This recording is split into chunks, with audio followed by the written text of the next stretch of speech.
Welcome to the Better 2 podcast. I'm your host, Donna. Today's guest is Richard Sparks. You may remember him from last year when he released his book, New Rock, New Roll. Well, this time he's back to discuss his new book, New Rock, New Realm. And well, we talk about that and we talk about writing and a lot of other stuff, including Jack Black. So tune in. Welcome back, Richard. How are you today? I'm very well, Donna. How's yourself? I'm good. Are you in London or are you in Los Angeles today? I'm in Los Angeles, even though I've got well, it's a fake fire with real gas, real flames. So It looks cozy. it's, Well, it's nice. It's cold here today, actually. It's probably, you know, that's why I'm huddled up in the heat. so I mean, here where I'm at, it's actually warmer than usual. We're close to 50 today. Oh, well, we must be about the same. Yeah. So, For me, uh, that's like, oh, I'm gonna go get my shorts on and we'll be all okay today. So yeah, because well, where are you? I'm outside of In New York. Chicago, about 80 Okay. miles outside of Chicago. Yeah, So yeah. that's winter, proper winter up there. Yeah, considering I'm about like maybe 5 miles from Wisconsin. Yeah. Yeah, Yeah. nice part of the world. So, last time we talked, you were in London. Now you're in Los Angeles. That's why I was curious as to ask you where you were. I flit about. Yeah. So you just released the sequel to your last book. So let's go right into your new book and talk about that. Well, it's really the adventures continue now that our hero and his merry crew are established in this new world where they found themselves, much to their surprise, and they've picked up one local inhabitant along the way to be part of the crew. Next thing they managed to survive the last problem that was facing them and save the realm in the process. Now they've got to go off somewhere else and do something else. So it's called New Rock, New Realm as opposed to New Rock, New Roll. So yes, they're off. A mysterious ghost ship arrives and carries them off. They think they're off to do something heroic and save some poor person who's in trouble. But yes, it turns out that um, quite a lot of surprises, and it gets much worse before they know it. Well, when a ship shows up out of nowhere, you really just got to go, Is this really the right thing?" But, Yeah, yeah, sometimes. yes. Got to see what's at the. Well, there was a message on board for them, so they realized. Anyway, it's that's where it all starts, but it takes them off into a new series of adventures. I mean, the whole series is just one adventure after another, which is Well, like history, isn't it? One damn thing after another. exactly. It's like history. It's like a video game, which that's exactly what you started. That's what led you to do this. And you're currently writing which book? I saw I'm in online. number five. That's what I'm I in thought. book five. I got three and four done, which is nice. My editor, Leslie Robin, who's a bit of a star in the fantasy editing world, is going through the developmental edit on that at the moment. And we're very much in step on the way we think about it. But she's really good at encouraging me to go for more and do this and bring this scene more to life. And, she's not just all about cutting things down. So she's doing that. Book four's then on the runway. Book five is being a bit sticky at the moment, but sometimes it's like that. I mean, I just got very, very inspired right at the beginning, and book one flew out in 2 months. It was extraordinary. And then there was, a great deal of editing and re-editing and rethinking. But I had the structure. The most important thing is to have your spine, your structure of the story, and then you're okay. Then the real work starts, the fun.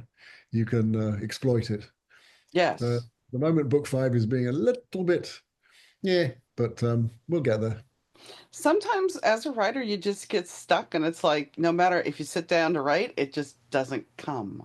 Yeah, It I just, know.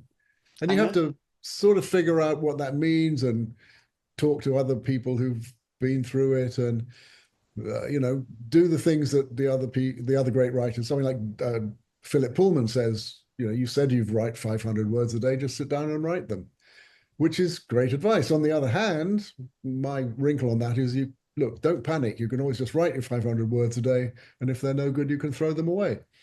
And at least you've tried, and you might find a germ in there.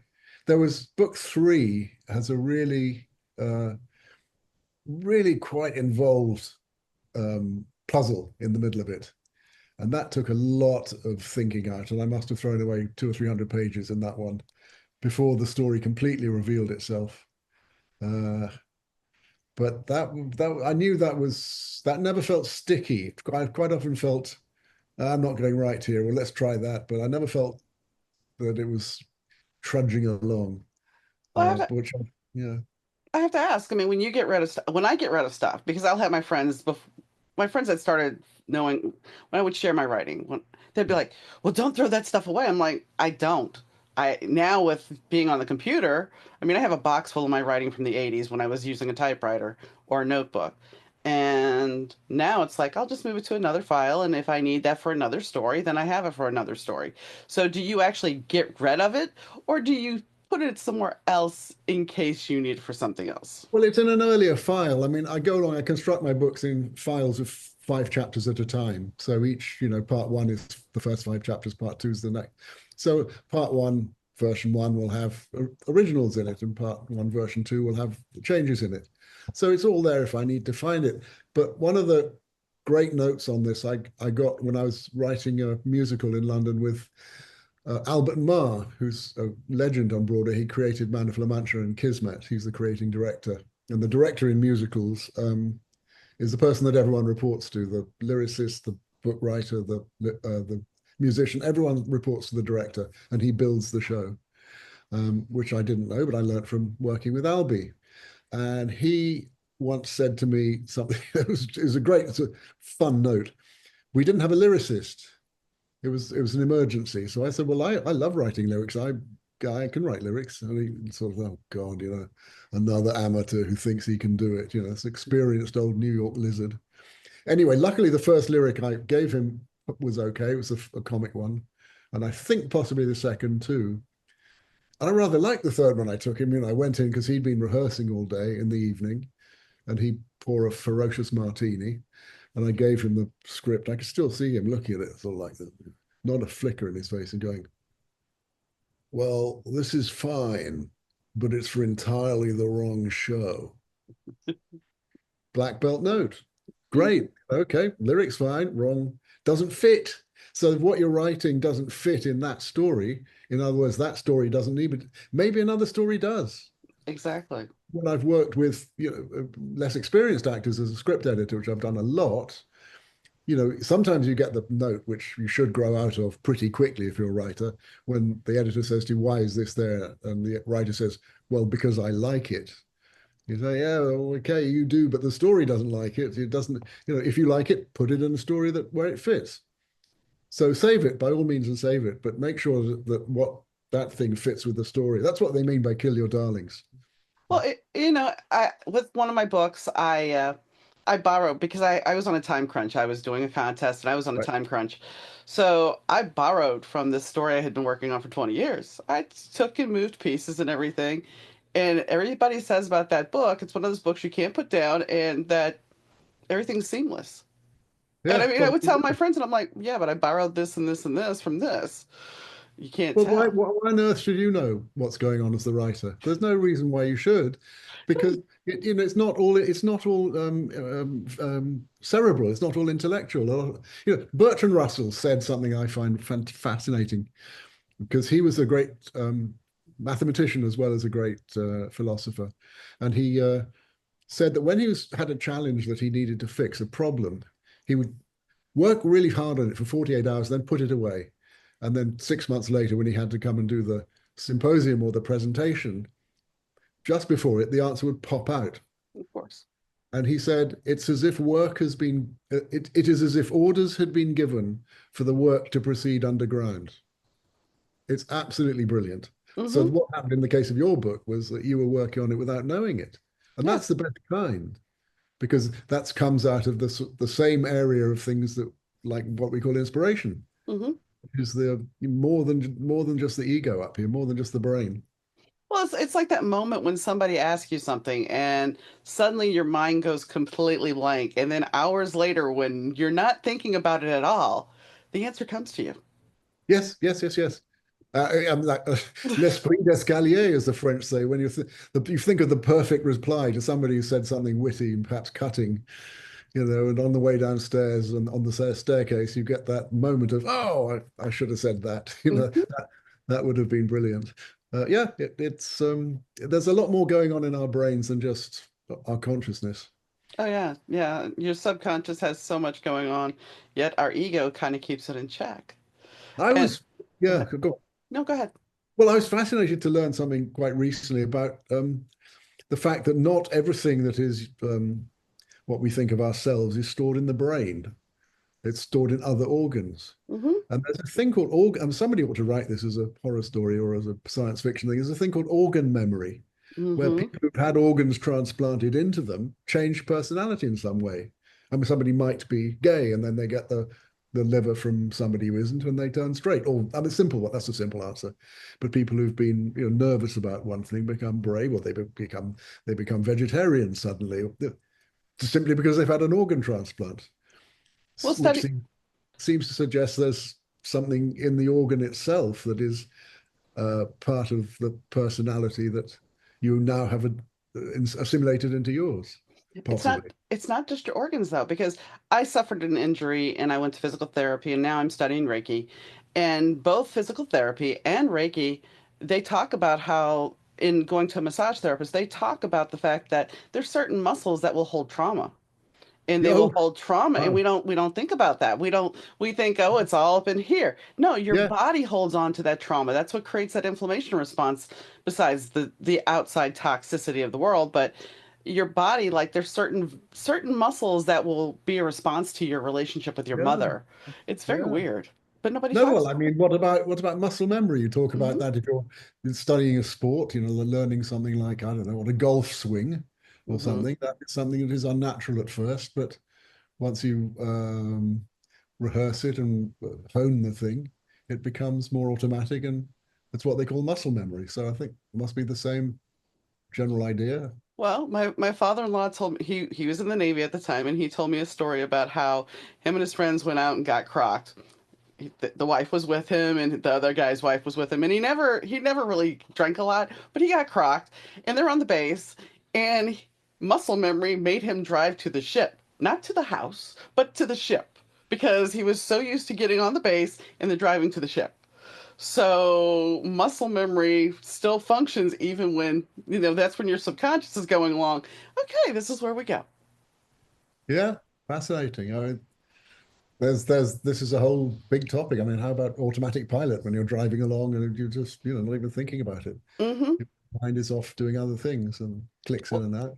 Well, in speaking to you as a creative, I mean, the fact is sometimes we can be here in the mundane having a conversation with somebody or working or reading or whatever, and then we have the idea, the creative process in our head of going, oh, well, you could work on this with this character or whatever. Meantime, you're trying to have a conversation with somebody else, but your mind is over here playing out your story. As a creative, I think there's a lot more chatter than people that aren't necessarily creative. Yeah, well, there's possibly I would if maybe I wouldn't like to put us in a higher bracket than people who Oh, aren't I'm not creative. trying to do that. It's just when I talk to a lot of people when I do readings and stuff, they're like, well, and I mean reading cards or stuff like that, they're like, I'm not creative. So I don't think that everybody has that they have other things going on in their mind, Yeah, why should we but all be the same? Of course. Yeah, yeah, but yeah. but but writers typically they'll be sitting there and then suddenly one of their characters will decide to come in and say, Yeah. "Hi, how are you doing?" And you're like, "What the hell? I'm here Yeah, now." yeah. I mean, that's why I always carry a notebook with me. I mean, Mhm. well, this is I got a yellow one today, but there's always a notebook in my pocket and one upstairs by the bed, because if the idea comes and you don't write it down, it disappears. Mhm. And you've got to be open to letting as you said, your characters suddenly appear. I mean, all the characters in my books popped up out of nowhere. Mhm. Even the narrator at the beginning, who changed, by the way, from his first iteration. And then people turned up and said things. And you go, oh, that seems to be happening, Mhm. and became things. So you've got to be responsible. If you try and steer that ship too hard, it'll end up as a very small ship, as It'll Bill dry dock. put it. What do you say? It'll dry dock. Yeah, but I'm perhaps steering is trying to build it as well. It's building and steering.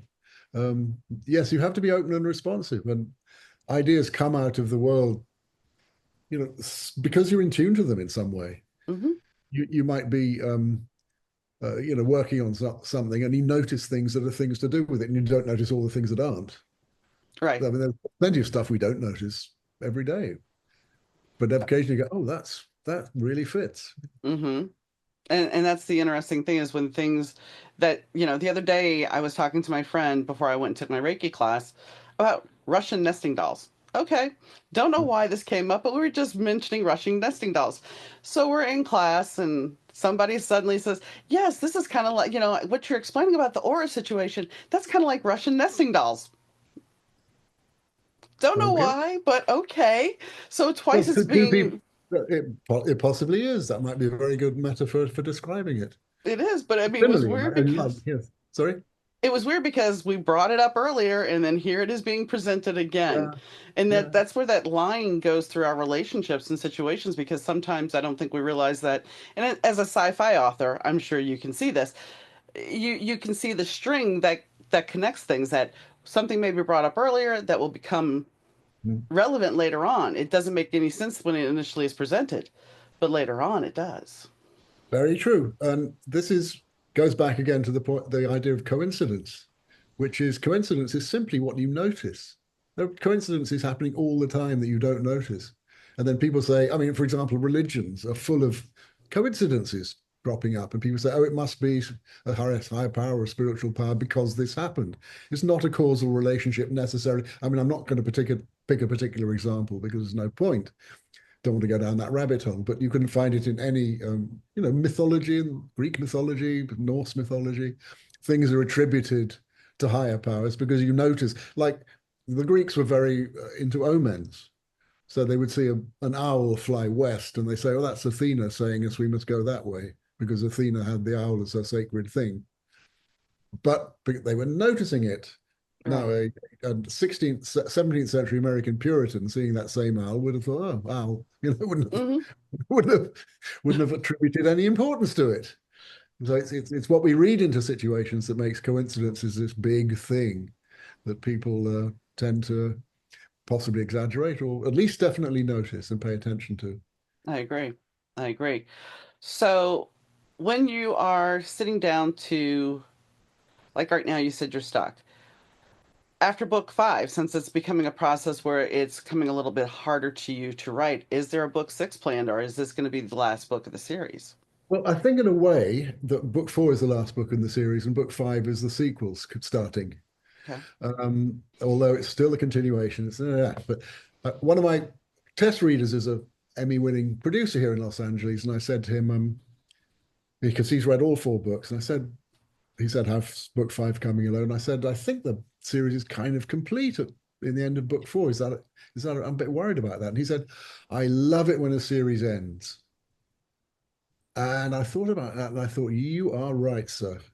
Because look at things that have unsatisfactorily ended or have been dragged on too long or who've jumped the shark. Hmm. We can get named many, many episodes, or like especially in Hollywood where they drag things out Oh, yeah. far too long and try and overexploit them. The Lord of the Rings is 3 books. Fine, finished, done. End of. I mean, of course, you're left wanting more, which is a good thing, but to keep it going in spite of itself would have been a mistake. And so I think that book six is actually going to be a little easier Okay. because I think it'll be more of a fresh start. But this one is, I mean, it's very funny what's happening, but it's tightening me up in in what the story needs to do. Right.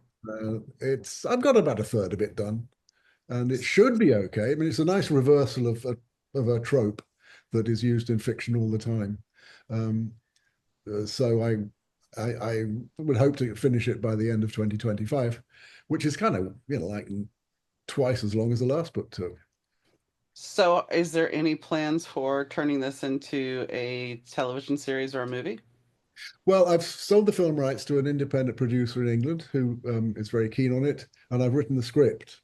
So it's sitting there. I mean, they've now got to do their magic and get it all together with budget and all that.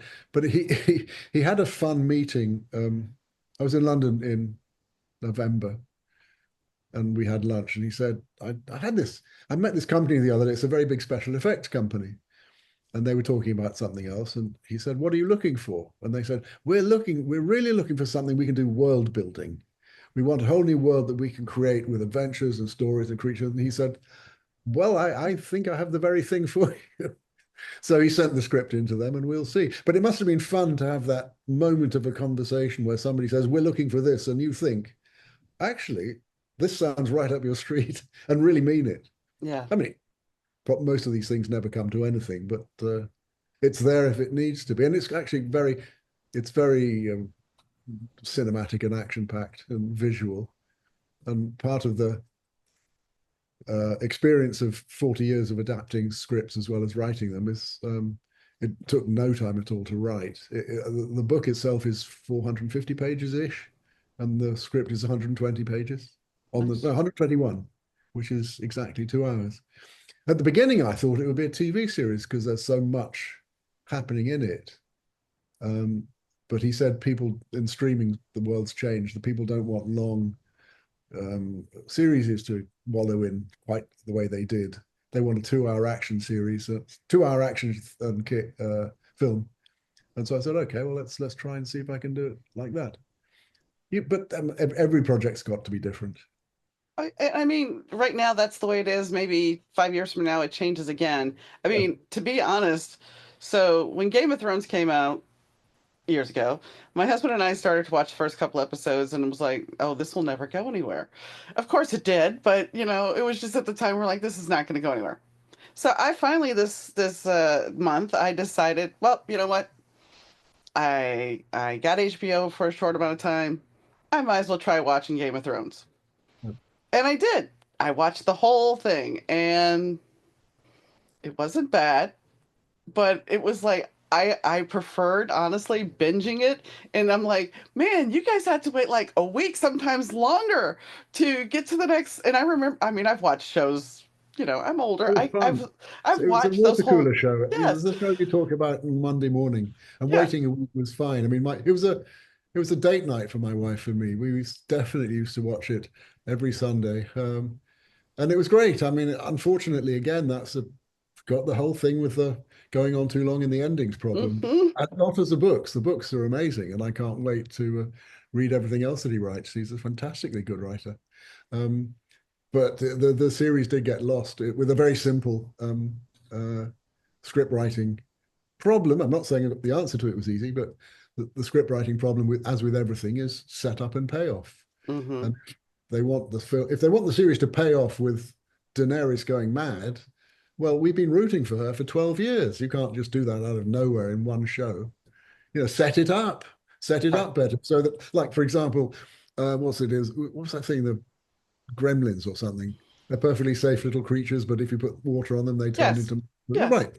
Okay, well, do something simple like that. The Daenerys is perfectly sane unless somebody gives her a cup of Starbucks coffee, as in one, as in one Right. scene. But it's something like that's a cheesy answer. But do you see what I mean? Set it up with something that says this tips her over the edge, then it goes on. And I thought it was actually wrong to want that ending because they just wanted the dramatic picture of the dragon burning the throne and carrying off the dead body and the broken-hearted hero who had to kill her going off into this. It's all, nah, don't believe any of this. No, So, it lacked. well, it was just not thought out properly. And as I said, not set up and not not paid off. Every piece of story structure is to do with that. The rest is the fun and the details. But if you don't have the setup right, then the payoff can never work. No. And that's the thing. It's like people when you rush to write a book, if you don't really, I mean, even as a pantser, okay, I'm a pantser. Yes, I can plot. I can sit there and plot all day. But 10 to 1, even if I plot, the pantser aspect will come in and I will run off until never land and write whatever. But I still have to go back and review everything and make sure it makes sense. Why is this happening and why is this happening? You can't just go, okay, yeah, this sounds great. I'm just going to end the book this way. Absolutely. It's not a linear process writing a book. It's a circular process. You go round and round and round. Pantsing is definitely the best way to write once it's working. You sit down and you write and out it flows and characters appear and this is it. In your 500 words a day. I'm not saying, Hmm. something happens. Great. I'll stop there. Oh, good. Yes. But what you also need to do is learn how to construct an outline. And the easiest way to do it is when you're going along. Look at what you've already written. You've written 5 chapters. Well, go over here and write an outline of 2 lines per chapter saying, Frodo gets a ring, Frodo goes off to Burma, chapter 2. Frodo gets attacked by black riders in a pub, whatever. Mm-hmm. So there you've got your structure, building. And then if you've got any sense as a writer, the first thing you do once you've had your idea, how does this land? Figure out the ending. And the ending doesn't have to be the ending of the events. It just has to be, where does the book land? What does it mean? What's the explanation? Right. That was the first thing I thought of in New Rock, New Roll when we had this extraordinary idea cropped up. We, the royal we, me and my hero.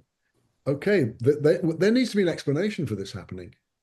With no explanation, it may be fun, but it's not going to swim. It's not going to hold water. Well, swim and hold water at the same time. Sorry. But I know what you mean. So I needed to figure out what's the explanation for all this, Right. which is pretty easy. So that comes at the end of the book, and then we're set up for the following adventures. But once you've got that ending, that where it lands, then you've got 400 pages to play with yourself, if you see what I mean. You can go in any direction, backwards, forwards, set up your traps, your red herrings, send the audience off. Yes, the answer's over there. Off we go. And at the end, they go, oh, of course. Yeah, you got me. And they love that. They love being surprised. And they go, oh, yeah, now it all makes sense. But they trust you. If they trust the author's voice as you go along, then that armchair ride is really satisfactory. And in the good adventure books that I've read, you're just off in heaven. And it's very important for the writer to do all the work so that the reader doesn't have to do any except just enjoy themselves. And that's the same, whether it be books or TV, because as a writer, I have that problem of I have figured out what's coming, where this is going, and how it's going to play out. And then you're sitting there going, and I would sit there with my husband when he was alive, and I was like, "Yeah, he's the killer." And he's like, "How do you know that?" I'm like, "Because this, and this." Well, you have to know. I mean, this is the very best example you could possibly give a writer. Is if you are a writer of a whodunit, you've got to know the killer long before the audience does. Otherwise, you're just bumbling along with them, going, it could be Colonel Mustard in the library with the shovel. It could be Miss Scarlet with the toothbrush in the spaceship. I mean, you've got to know. Then you set up your red herrings and you fool your audience. I mean, Agatha Christie, God bless her, was a tremendous cheat in a lot of her writings. That's her plotting. But she's still, I mean, everything still works. But you just set it up, pay it off, figure out what you're doing, and then. But it's just the same as rewriting. Once you've got your plot, once you've got your first draft done, going back and rewriting it and polishing it is not lack of inspiration. It's not lack of pantsing. It's making more of this thing that you're doing. So yes, I agree with you. I always write sort of forging ahead, wondering where I'm going, because you never know what you're going to write, do you? Nobody's written it yet. But once you've written it yet, you can say, okay, now let's fix it. Well, like when I did the contest, the only requirement besides word count was it has to have a happy ending or a happy for now. Okay, so the parameters are I can do whatever I want. I have to write 90,000 words and it has to have a happy ending.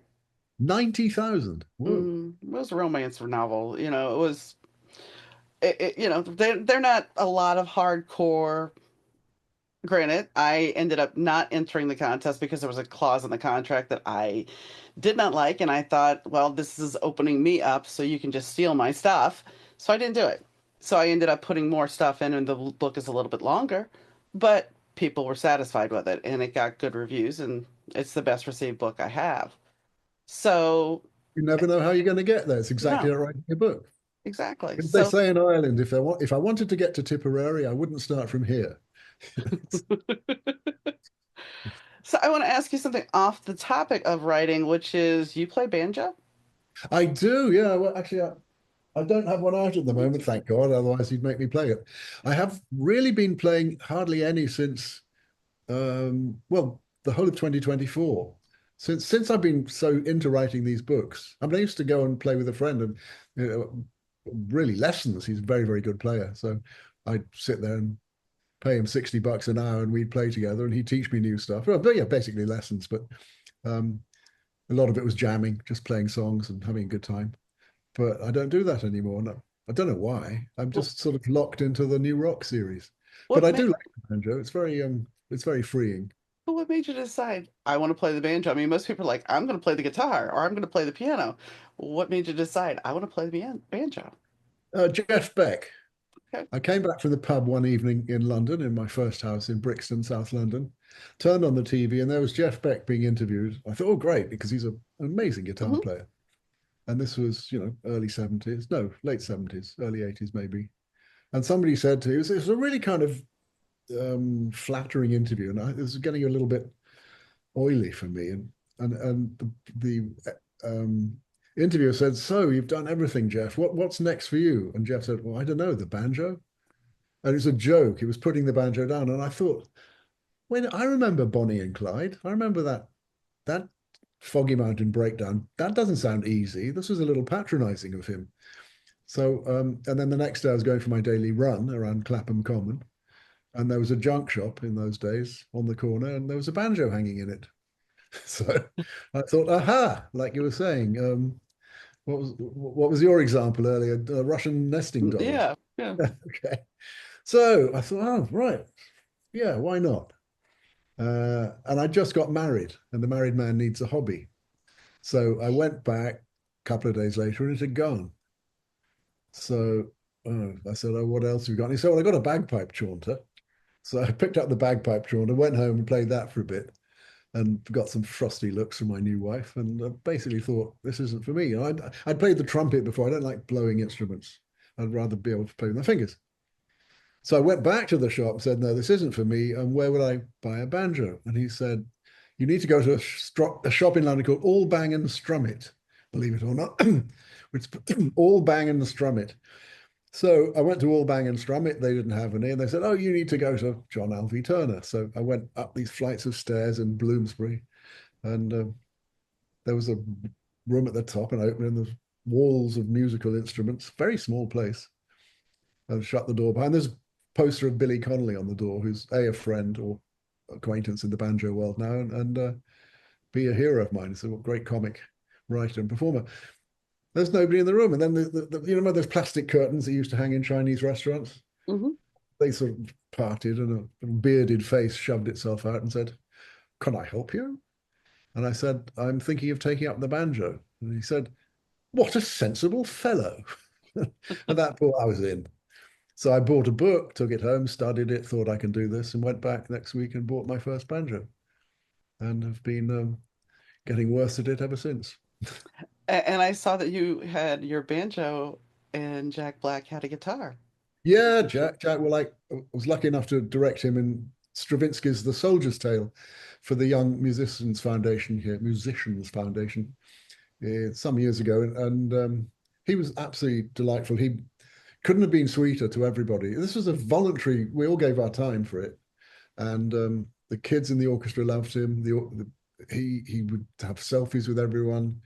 He never rushed off, and he couldn't have been easier to work with or more fun. Just a nicer guy. And he just happened to be in this very room as we were taking a break from rehearsals when Michael Lerner, I think he got an Oscar nomination for Barton Fink playing the MGM boss type character. He was the third person. He's playing the devil. Okay. And he whipped out his camera and took that shot of us. Nice. So he sent it to me. Yeah, Jack, I'm very fond of him. He's Well, a remarkable man. and he has good comedic timing, and I'm sure that part of the whole wild man thing is a persona. And I mean, I'm sure he has a little bit of a hyperactive quality, but I'm also sure that sometimes the over the top is that persona.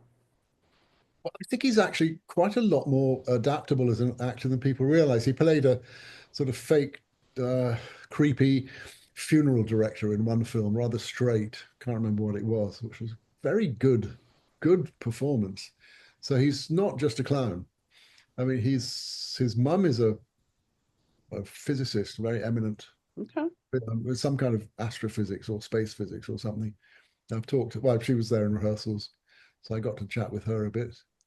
Now, he's very, very bright, Um, I yeah, but the thing is, he loves to be a clown, and Right. his first love is music. He'd much rather be a music star than an actor. I think he may have even gone back to that. Um, He did. He did yeah, recently. He was on tour sometime earlier this year. yeah. Excuse me. We Uh, my he's, friend. he's he's a good one. He's a good guy. I'm sure my friend and I were watching Love Actually, and she had seen it before I had, and she's like, when Rowan Atkinson's come on, she's like, and you're talking to Richard this week, and I'm like, Yeah. yes, yes, I am, because she had remembered the story, and he was more subdued in that role, but it was still him. Again, Rowan. Well, apart from the fact that Rowan is blisteringly original, great talent of our time, he's actually quite a lot more.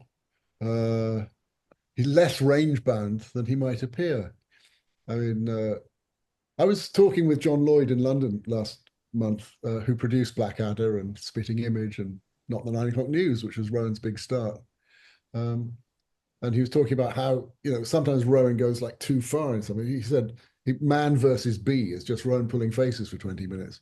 I haven't seen it, but when Rowan's fits the part and fits the job and stuff, there's nobody like him. Mm-mm. One of our contemporaries at the beginning, when Rowan was still a student, people were saying this is the new Peter Sellers.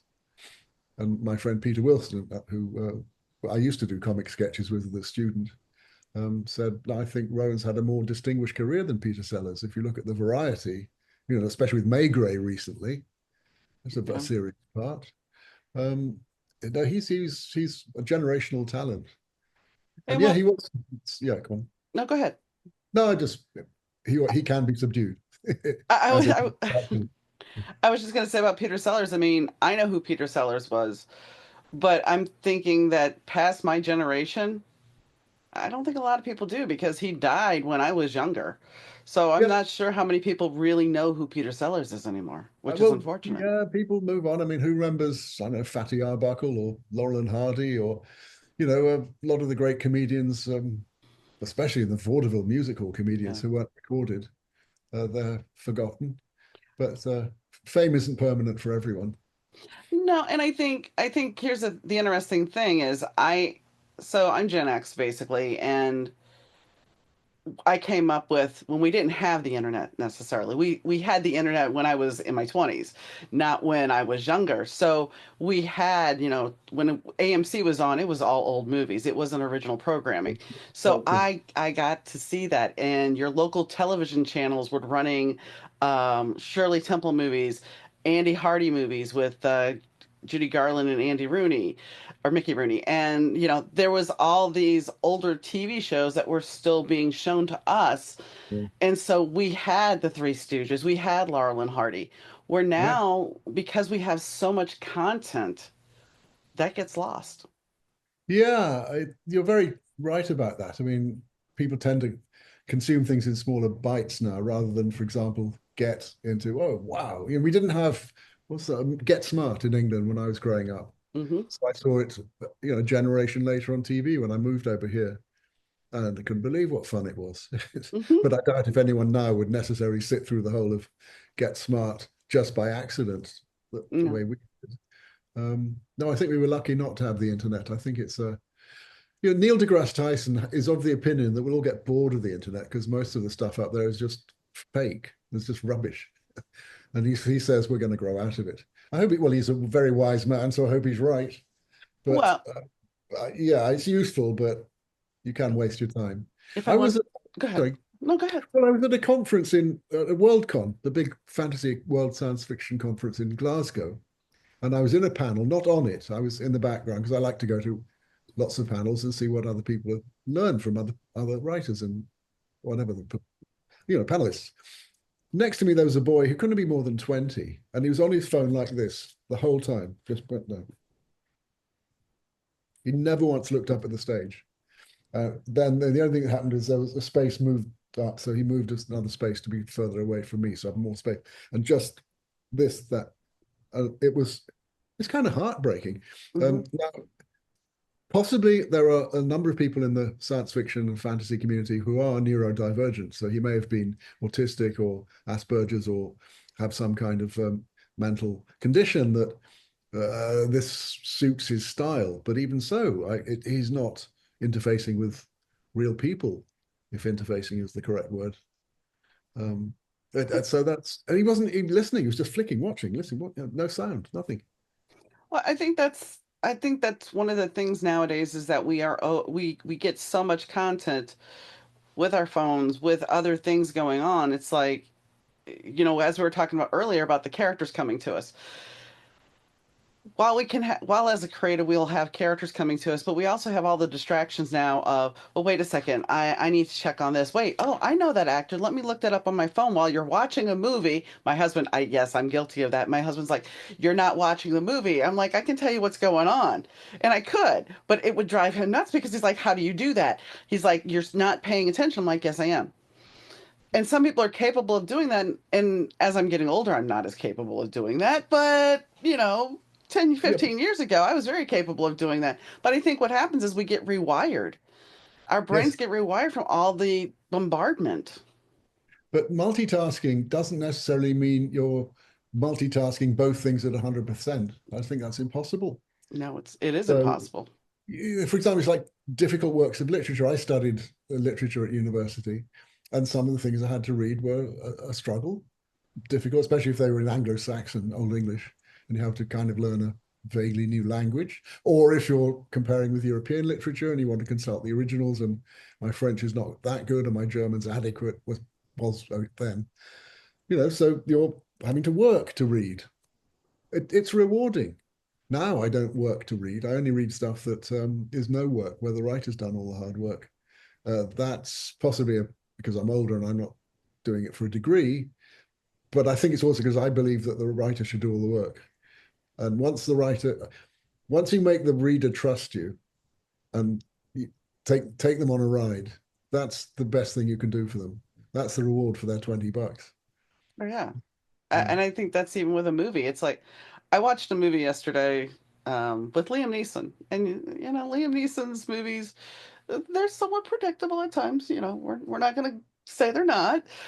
But this movie it just didn't work. It was, while it should have been good, it wasn't. And it was basically his Taken movies, but not Taken. And he was stuck in a car and he couldn't get out of the car because of a bomb. Oh And dear. and his family's in the car, his kids are in the car, and whoever did the lighting and the makeup did no favors to him. And it didn't work because it seemed contrived. It didn't Too seem high concept. legit. Yeah. Well, it worked with the Keanu Reeves film, didn't it? Keanu, whatever he is, Yes. with Sandra Bullock, was it? Yeah, Where they're stuck speed. in a bus that had to go at a certain speed. hmm But yeah, sometimes these high concepts don't have the strength to carry the weight for 4 hours. But on predictable Liam Neeson movies, I cannot predict what Naked Gun's going to be like with him in the Leslie Nielsen part. No, I think no. I think it'll be hysterical. It should be I pretty funny. Because have you seen his little short films he makes for his Mm-mm. audition to be Santa Claus? No. Oh, it's great. He's auditioning to be a mall Santa, I'll have and to he's look reading it the up. script. And the director's saying, "Well, you're not doing this." He said, "We are, but they've been naughty, so they need to be punished." And so it's just he does it beautifully. Do watch it. I It's will only check that five out. minutes. You can concentrate on five minutes. Sure, you've got 5 minutes I, in I here. have I have longer attention span than 5 minutes. I try to TikTok gets on my nerves because it's like it's addictive, and I can see the addiction there where you can just get stuck doom scrolling, and it's like I don't want to do that. So I've never I never I, tried it. I don't I really never. get on it because of that, because I know that that's what it just turns into. It's like I don't want to do that. One movie, and this is not Liam Neeson, it's Gerard Butler, is Law Abiding Citizen. It's an older movie, but there was enough twists and turns in it to make you stop and go, wait a second, like Primal Fear and Richard Gere. Those movies that make you think I enjoy because it's that escape, it's that ride you're on. Yeah, look, when I say the writer should do all the work for you, I don't mean that you do nothing. I You know. you get absorbed in it. I mean, one of the things that are fun in games, role-playing games, is the puzzles you come up against, the problems you've got to solve. You've got to figure out how to get out of this or how to work the magic doors or whatever. In a book, you can do the same. You can set puzzles for people. And I give mysterious verses and stuff. that go on, and then you think, oh, well, the answer is obviously there. As the reader, I wonder what that means. I can see what it says, and I trust that the hero is going to figure it out. Or you can, and then you go along and you develop bits and bits and bits, and that's definitely absorbs the mind, Oh, yeah. and that's what I love in a book when you get something that gives you a, whoa, yeah, I can see that. Like Ready Player One. Did you read that book? No, I did not. The book is excellent. The film was dreadful. That had nothing to do with the book. Sad to say. Yeah, it's a perfectly good film, I suppose. But because I was a big fan of the original book, I thought, well, there's nothing to do with. They've got nothing in common except the title. But the thing about it is, it's so well structured. You have to, three hidden keys open three secret gates. Okay, I've got to find three keys and three gates, and the challenge, and Mm-hmm. and you also had to go back to understand 80s culture in order to solve what was happening in 2040. So it's really, really nicely plotted. But you had puzzles to work out. You go, oh, what does this mean? Here's the next, here's the next mysterious verse that you discover after the first bit has been solved. Oh, okay. How does this work out? And you look and think, and well, what could that possibly mean? At the same time as the hero's thinking, what could this possibly mean? And together you find out eventually. Well, That's it's like fun. All that. one of the earliest games that I really liked playing was Zelda, because Yes. yes, you were on a quest and you had to solve puzzles, and it Yeah. was all those little pieces. But So that was kind of important. especially with you writing whodunits, Mm-hmm. exactly And what it is. I was going to say one thing, because we were talking about this earlier about how TV series versus movie, and the Interview with a Vampire.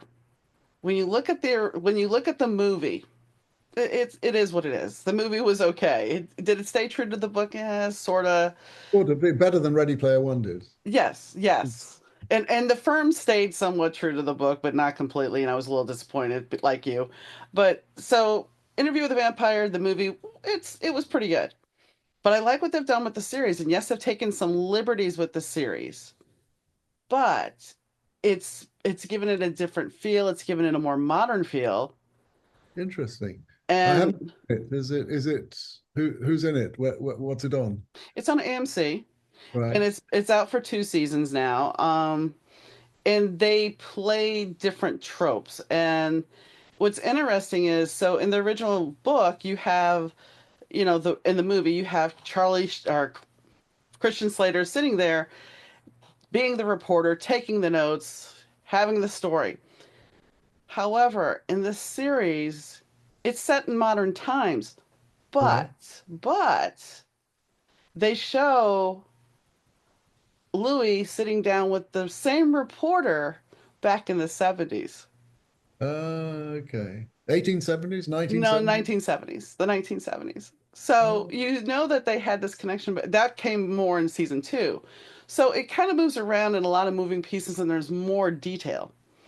yeah. So I appreciate the fact that they've changed a little, but they're still staying pretty close to what it is or what the Well, I have book to take was. a look. I mean, what is it about vampires that fascinates people? And they've just done a new Nosferatu with there was a Bill Skarsgård and Willem Dafoe and Lily Rose Depp, I think her name is. Hmm. Uh, why are vampires so fascinating? Because I find them vaguely creepy and irritating.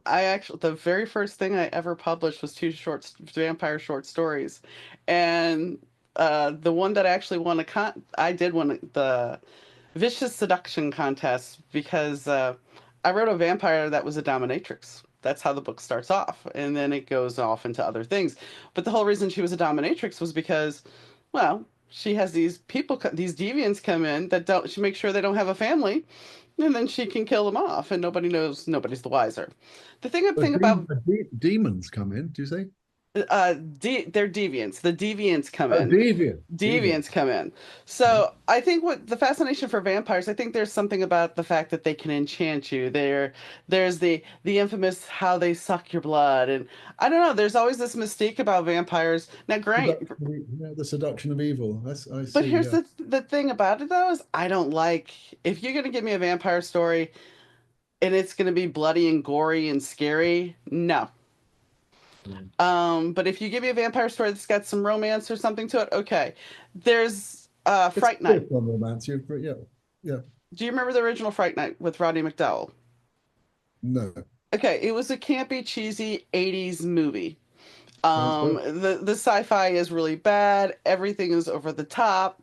Yeah. Well, they redid it in the 2000s. David Tennant's in it, which is fine. But they totally changed it, and now it's a scary horror movie. Okay. So I, it's I was met a really nice young lady. Where was it? I was at we were at a conference or somewhere. Oh yeah, she was just a waitress working with us, and we fell chatting. And she was totally into horror. It was at a fantasy conference, and I okay. said it scares me. I don't like. She says, "Oh, all my tattoos." She was a nice, bright, bouncy kid, full of beans, and you said all her things are in tribute to different horror films, and she loves the genre. I said, it scares the crap out of me. So, well, that's why I love it.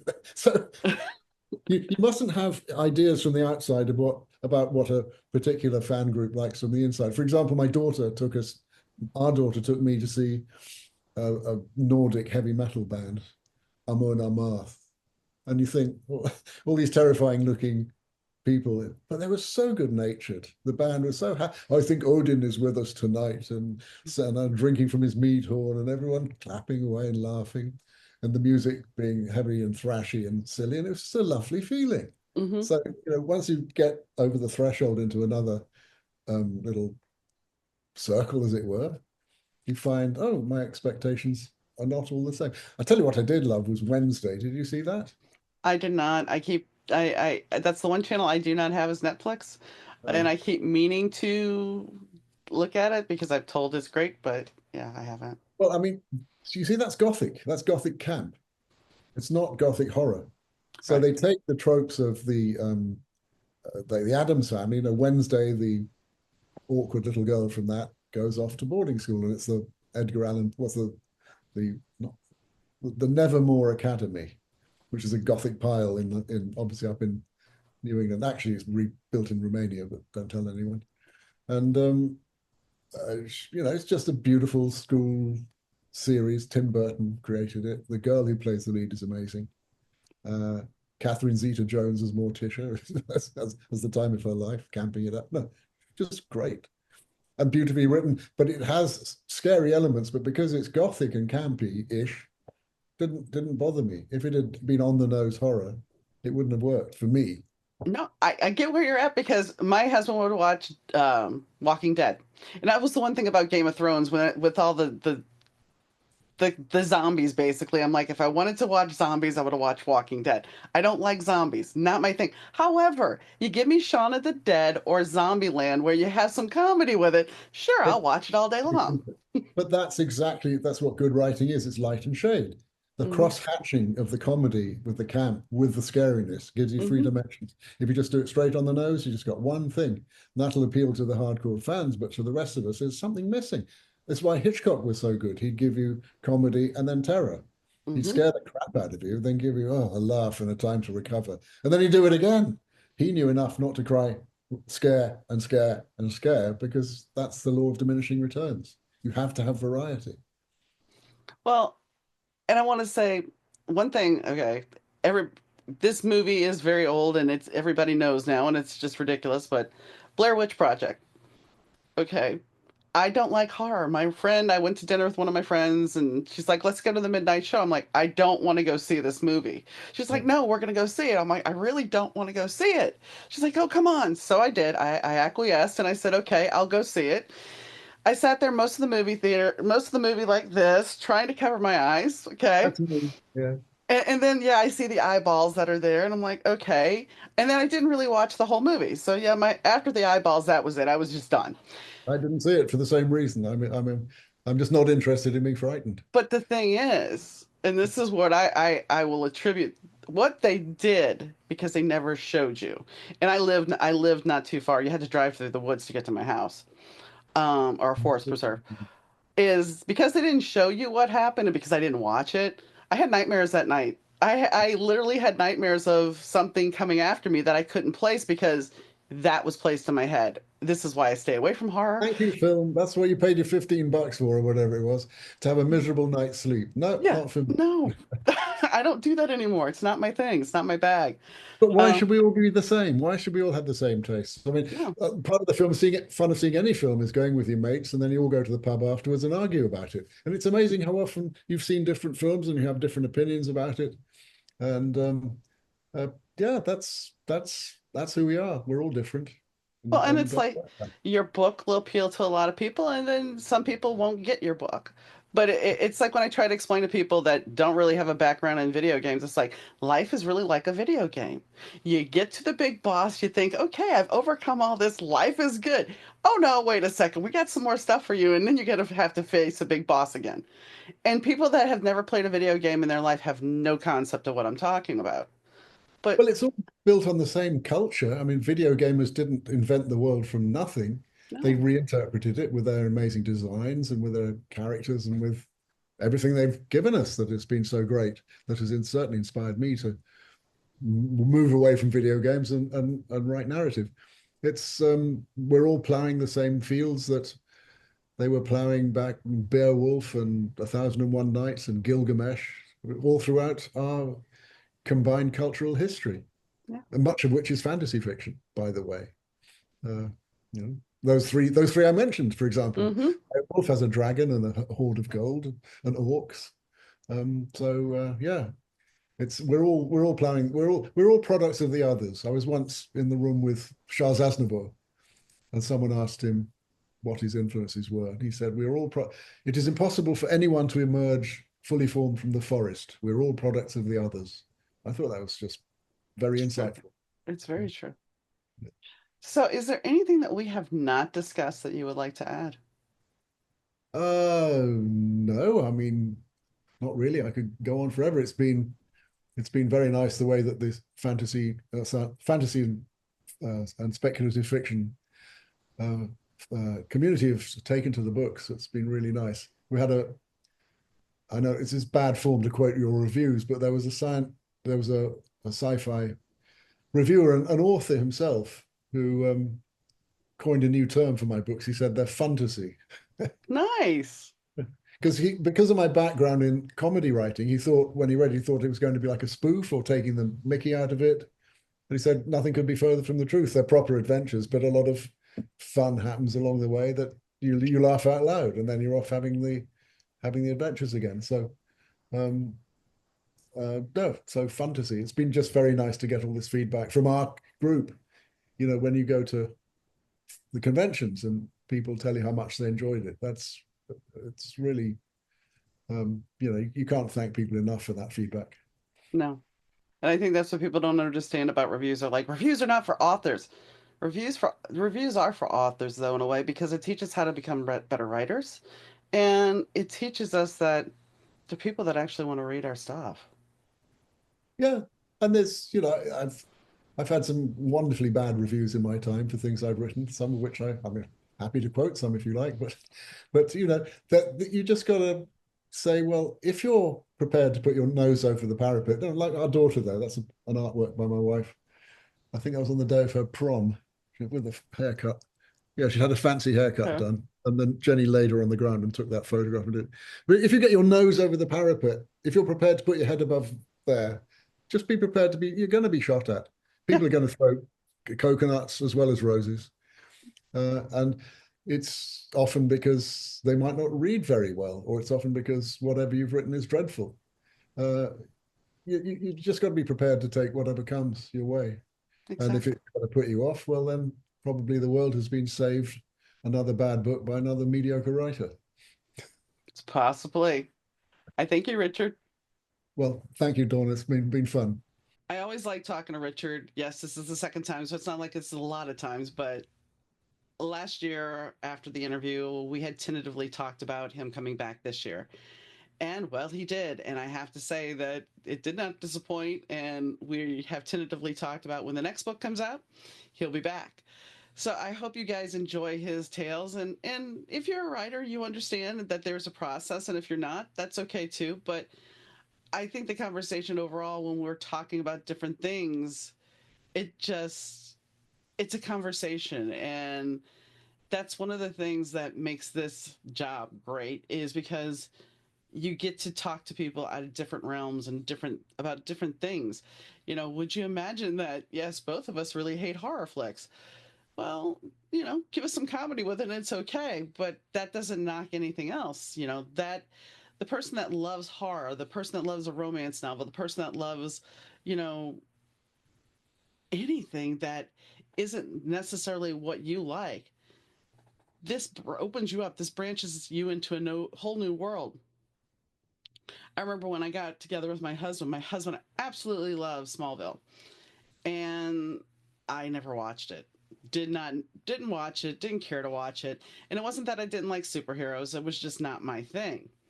So, of course, when you start to become coupled and you start hanging out, and you know, he wanted to watch Smallville and I got into watching Smallville, and Michael Rosenbaum as Lex Luthor was awesome, and I enjoyed it. And so it was something that it was a gift that he gave me.